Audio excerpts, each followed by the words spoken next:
ready? Yeah. Chris, you're here. Tell me why you're here. Man, great wrestling. We got some good guys on our team. They've got some aspirations in Greco and freestyle, so bringing them out here, see what we can do, see if we can make a world team, basically. Talk about who's representing you in Stanford and all that. Yeah, we got quite a few guys out here today. Hunter Garvin's in Greco. He's pretty good at Greco, so he's in the semis right now. See how that goes. Hopefully gets by this match. He's seeded second. Then tomorrow we got a whole slew of guys coming in. Cardenas, he took fourth at the NCAAs this year, so he's here. Zach Hansen, U20s, he's done well in freestyle coming up through high school and in college. Ty Montero, you know, just a lot of guys. Lorenzo Norman, I'm probably forgetting some guys. I try to go through the list, but yeah, just some good guys. Also Aiden Valencia, incoming guy. He's had some matches with Bo Bassett, so that could be a pretty cool U20 finals, final three match if we get there. So we got to do some work to get there for sure. But just a good team. I'm excited for today and tomorrow. So talk about, you know, we'll talk about Hunter since he's kind of coming up, yeah. and he looks really good in his first couple matches here in the semis, like you said, at the challenge tournament. How do you think he's looked so far, and what does he need to do to keep going? He's looked great. You know, at the NCAA tournament, he had a breakthrough, which is a nice time to have a breakthrough, where I think he was mid-20 seed, and he ended up, you know, placing and being an All-American and just wrestling to his ability. It was kind of interesting throughout the year.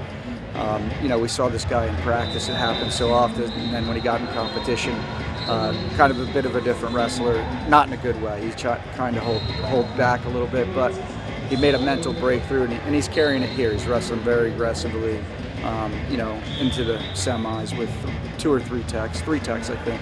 So he's looking good. He's got a tough one this next match, but if he does him, he's a really good athlete. He's a really good wrestler, and he's dangerous. So I think things look good right now for him in Greco.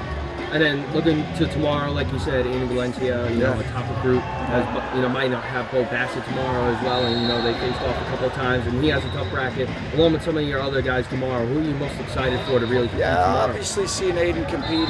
He's been on the freestyle circuit all year. He forego his senior year in high school to compete at the senior level, and he's done well. So he's been in that mode for a while, trying to make a world team. So obviously excited about him. Dan Cardenas, I mean, he's the brand of Stanford wrestling. He's the guy that represents what we want our wrestling to look like. So I'm always excited about him. He'll be fireworks out there. Whether he wins or loses, there's gonna be a crazy match. So I'm really excited about him. Lorenzo Norman, at the Open, he placed and did what he had to do to get here, but he didn't have the best performance. So I think what he showed there is, you know, just the tip of the iceberg of what he's able to do. So real excited about him, and you know, these other guys too. We got some guys that could punch their way through the challenge tournament and get to the final. So excited about all of them. So you know, obviously going to Stanford and everything like that, you know, you feel comfortable. But tell me in your experience how that's really felt over the past, you know, year or so. Yeah, far from comfortable. Pretty much uncomfortable every day.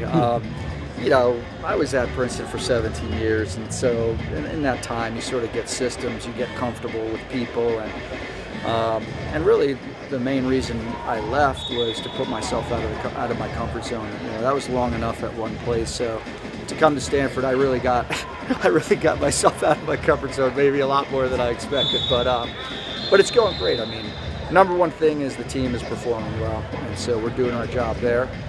There's stuff outside of the team, you know, the fundraising, the recruiting, where we're getting our system set, but that's sort of the job part of it. You know, I'll do these tournaments for free, but getting those things in place has been the challenge, and we're doing a good job, but it's just getting systems in place, new staff, new people, new place across the country, just a lot of stuff on the daily. Just every day is sort of like, okay, what's hitting us today? You know, so we're a bit reactionary when we want to get on the offensive. So, but it's been awesome. It's been awesome. Like I said, team's been amazing. That's the number one thing. So it's been a great thing, and then we're just getting everything else in place.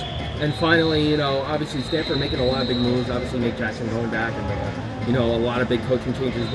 you know, from being there for so many years, you know, what are your thoughts about a lot of the stuff that's going on over there? I love Princeton. I love Joe Dubuque. We're like brothers. You know, we spent a long time together, 12 years. So I want the best for them, and I think he did an amazing job putting together an amazing staff. Cody Brewer and Anthony Ashnault and Nate Jackson. You know, I want them to be the second best team in the country. But I love that place.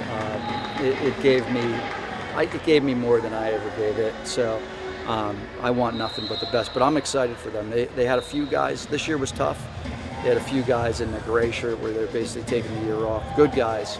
So they'll get those guys back, some good recruits in, and I think they're going to, you know, take off. You know, and I think that's what the program needed at the time. So I'm excited for Princeton, but I'm more excited for Stanford.